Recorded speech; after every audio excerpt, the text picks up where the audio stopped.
Okay, so here we go. The top reasons why I chose to stick around the military for 20 years. Now, I'll be honest up front, it was never supposed to be 20 years. I was only supposed to stay in for one enlistment and call it a day and go back out into the civilian world, do my thing. But things change. Now, what really kept me around for 20 years in the military, I'll tell you straight up, it was the weigh-ins, the semi-annual weigh-ins. I love weighing in. I love going twice a year and knowing that I'm going to be over my max and taping and beating that tape every time. I love it. I'm just kidding. I hate that crap. But really, now I want to get into the real reasons why I stuck around for 20 years. There's a couple of them, so if you're kind of on the fence on whether or not you want to make this a career, hey, you know what, take some notes, reach out to me, comment below. I'll try my best to help you out and help you make that decision. So number one, I felt the need to accomplish more. So when I was hitting about 3 years in the Marine Corps, I was faced with a decision. Do I want to stick around for another enlistment, or do I want to transition back into the civilian world? Now at my 3-year mark, I took a look at myself, an honest look at myself, and said, hey, am I actually where I need to be? Am I where I want to be in order to transition to the civilian world? And I took that step back and I said, no, I'm not where I want to be right now. I took a look at my experience, real world experience, job experience, my networks, and most of all, my education at the time. Now, I had just come off of deployment and I was also starting to work on my associate's degree, but that was at the beginning stages. I only had my high school diploma at the time. So I knew I didn't want to get out with just that. I knew that I was not going to be able to accomplish much outside of the Marine Corps if I just got out with a high school diploma. So I was nowhere near where I wanted to be. So that kind of kept me around for another enlistment after that. Just taking an honest look at myself, what I'm bringing to the table, and taking a step back and deciding, am I ready to get out? So what I do, I re-enlisted for another 4 years. Now, number two, education. Now, at the time, like I mentioned, I was working on my associate's degree, and it really took me a long time to finish that.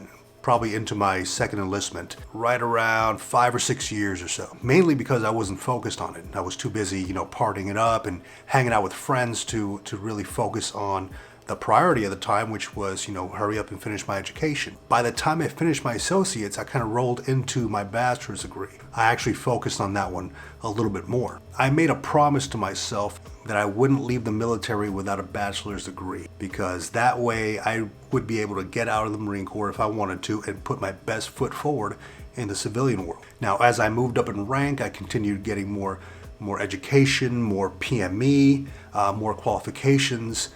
And to be honest, I kind of liked it.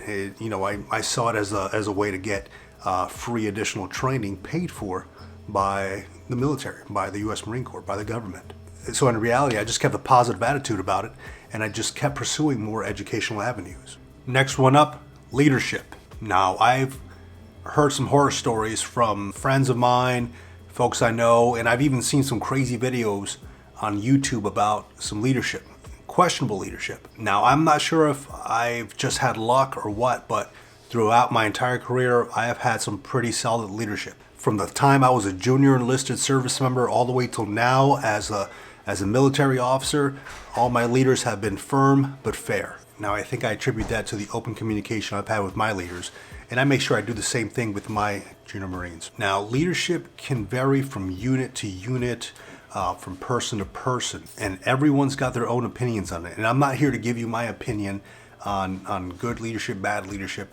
I'll just leave you with this and what worked for me. The best thing I ever did when faced with some questionable leadership was take the good from the good leadership, take the bad from the bad leadership, and form my own style of leadership, and made sure that I stuck with that. I didn't pick up any bad habits from any questionable leadership that I ever encountered. And to this day, I let all my Marines know that from the start, that I will treat them like adults, because that's what they are, until they give me a reason not to. Simple as that. Number 4, duty stations. Now, I think Old Chesty has been really looking down on me and looking out for me, because I have not had a bad duty station, at least in my opinion, not a bad duty station. And just when I was on the fence of thinking about getting out of the military or getting into another PCS move, or another move to another duty station, I'd be presented with a great option at another duty station by my monitor. Now the monitor is the person that makes the moves within a certain MOS or a certain field. Now I remember a couple years ago when I was presented with an option. I was asked by my monitor whether I wanted to go to 29 Palms or whether I wanted to go to Marine Corps Base Kaneohe Bay, Hawaii. You can guess which one I chose, right? One thing I did is a lot of times I would contact my monitor ahead of time to kind of see what availability there was, what he's thinking about doing with me, where he's thinking about moving me to, and that kind of gave me an idea. Number 5, being around Marines. I don't know how else to explain it. It's literally as simple as that. I truly enjoy being around other Marines. It's something that really makes me feel comfortable. I think it has something to do with our humor, the way we get things done quickly and as efficiently as possible, and simply how we don't take any crap.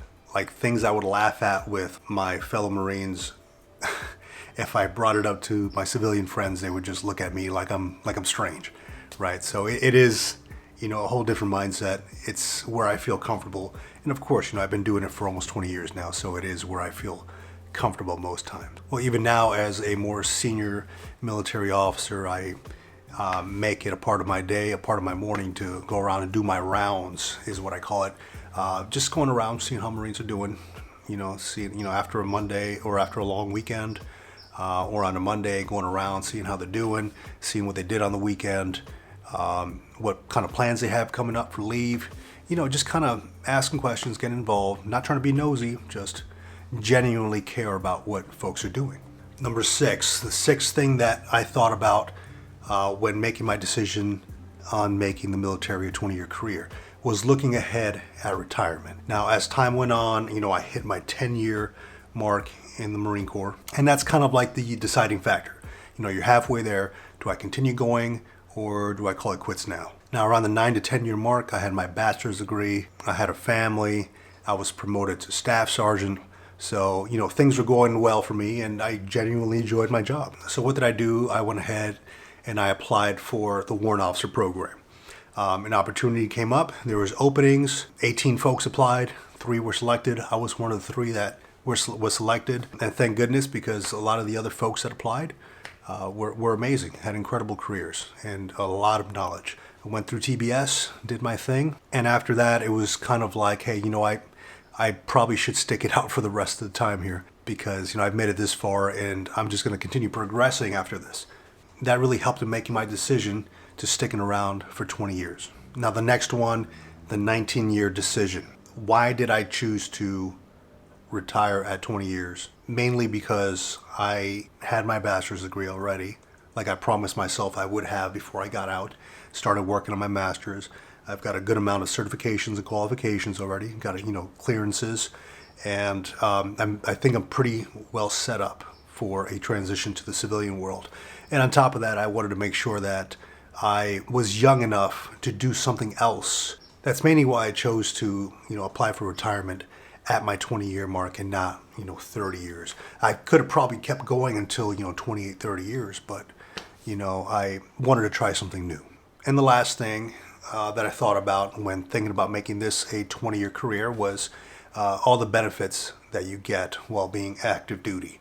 So just to name a couple, you get your VA loan, you get basic allowance for housing, basic allowance for substance. What else do you get? You get TRICARE, you get health care, medical, dental for you and your family. A lot of that stuff costs a lot of money outside of the Marine Corps. All that stuff is included, right? Even though a lot of folks complain that, hey, I don't get paid a lot, mainly at, the lower ranks, really your benefits kind of even that stuff out. So that's really what kept me going until my retirement time, until my 20 years. Like even here in Southern California, the BAH rate just went up and it's like at $4,000. I mean, who else is going to give you $4,000 a month to live in a house?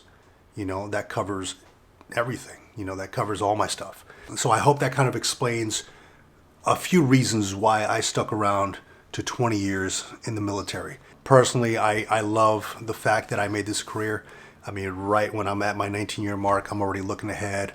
I'm going to be getting a retirement paycheck for life, possibly a VA disability paycheck for life. But most of all, I've enjoyed the journey. The people I meet, the Marines I get to hang out with, the work I've been doing. I can't think of any other better way to have spent the last 20 years than getting to know these people, being around such a great group of folks. So yeah, hopefully that has helped you out and kind of opened your eyes and broadened your horizon and thinking about whether or not you should stick around for 20 years. So yeah, comment below if you have any questions about anything I covered, if I can assist you with helping you make that decision on whether or not you should or should not stay in. Hey, don't forget to like and subscribe, and I'll be dropping some more good information as I document my entire final year in the military, and I'm just going to throw out all the knowledge that I've acquired over the last 20 years to help anybody else out there. All right, out here.